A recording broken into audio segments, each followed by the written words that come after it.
Good afternoon, everybody. John Hunt here from marketingplanguide.com. What is the upside or downside of a broad versus a specific targeted market? And you might say, well, what kind of question is that? I mean, who would really want to hit a broad market? Why wouldn't everybody have a specific targeted market? But actually, there are some instances where a broader market may be a better target than a very specific target market. And first of all, let's take a look at the broad market and the upsides of a broad market. Now, one of the upsides of a broad market is actually a larger potential number of prospects. Just by its very nature, there's going to be more people there. And sometimes, now I'm not going to say all the time, because this actually can be a downside as well. We'll talk about that later. But the cost to reach your audience actually can sometimes be lower on a cost per thousand basis, because you're hitting such a massive audience that the cost to reach them can be lower. In fact, when we get to the specific market, you'll see sometimes it's actually more expensive to hit a specific targeted market than it is to hit a broad market. And another upside of a broad market is the ability to expand your market share. There may be more people in that market that you're not talking to, or that you're not able to talk to with your other marketing messages. So looking a little broader sometime will give you the ability to broaden and expand your market share. Well, how about the downside of a broad market? Well, first of all, when you're dealing with a broad market, you're going to require a more general message. Just because you're speaking to a wider range of people, you can't get really specific. So anyway, it's much more difficult to have a targeted message and a more specific message. But again, depending on what you're selling, a broader message may actually work.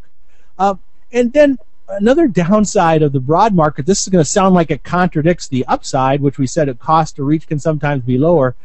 Actually, the media tools on a broad market can be more expensive because you actually need more money to reach more people, especially when we're talking a cost per thousand basis, because media likes to they like to take and price their media based on their eyeballs. They don't care what kind of results you get. They want to price their media based on the size of the audience that they supposedly can deliver. So. And then another downside of a broad market is that the lead quality can be lower sometimes. You haven't honed in. Again, we're trying to approach this question from the aspect of how narrow do I get? Because I always preach you want very specific targeted market, right? But sometimes broadening out your market is a good approach. So, but what tends to happen as you broaden your market out, the lead quality starts to get a little lower. All right, then. So a specific target market, which is what we think we should really be doing most of the time. Some of the upsides of that are you're able to match your ideal customer profile much better.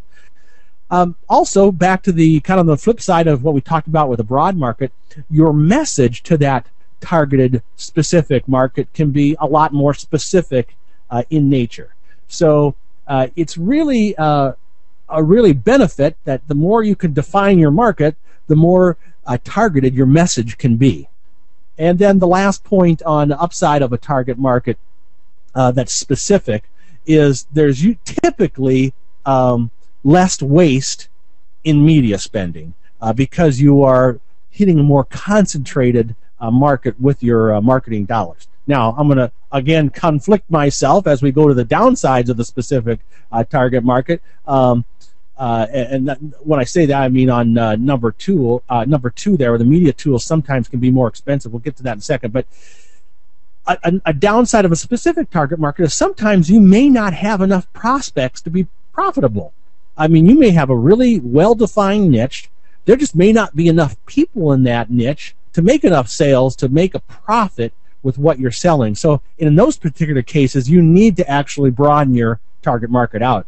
And then media tools sometimes can be more expensive because of demand. And what I mean there is, again, people that are selling you media services, either advertising or whatever it is associated with your media tool that you're purchasing, they're going to price higher when you have a more targeted market audience. For example, if you want to buy a mailing list of all the women that are between 18 and 24 in a specific city, that's going to be on a cost per thousand a lot less than buying all the single women who are planning on getting married in that particular same city area, because the demand to reach that more targeted market is going to be more expensive. So sometimes it can be more expensive to get more specific. So that actually can be a downside of a specific target market. And then the last thing about being too tight and too narrow is that you actually might be missing a secondary niche market. We talk about that in the Do-Yourself Marketing Handbook, that you obviously want to create your ideal target market, but you also want to think about secondary niche markets as well, because there may be another layer of customers, not as good and not as targeted as your specific primary ideal target market, but there may be some secondary markets that you may just be missing for whatever reason. Let's say you're a entertainment agency you sell bands to companies that are looking to have parties, or for people having weddings. I'm kind of on this wedding theme here today. Anyway, well, companies typically have parties, Christmas parties, so that's a good time to target. You send your messages out in the early fall saying, hey, you're doing a Christmas party, we're going to give you this and this for your Christmas party. Okay, good. Target market, pretty effective. But sometimes those same companies might have parties different times of the year based on other events that are happening in the company. So that may be a secondary audience that you might miss if you're just maybe targeting company parties at a specific time of the year. Hopefully that was a good example, but if you get my picture there, sometimes if you're too narrow, you may miss that secondary layer of prospect potential. So it brings up the question, what is the right size target market? Okay, because I think in a way the question was kind of a hard question to answer without more specific data to go along with it, but really the right size target market is the one that most closely matches your ideal customer profile. Again, I talk about that concept when you create your marketing plan, is coming up with that buyer persona, coming up with that ideal customer profile that you want to try to match. And then the right size target market is where the cost per thousand to reach that market produces a good ROI. You might find out it might be more efficient to broaden your market a little bit, pay less than a cost per thousand, understanding you're going to have some waste in your market to reach the people you really need to reach. So in that case, it might be better to go broader. If you have limited resources and you know that you're really trying to target veterinarians in a particular area and you want to use direct mail, well, then you can start getting real targeted and actually spend a little bit less. But you have to judge the cost to reach that target audience in terms of how you produce a good return on investment.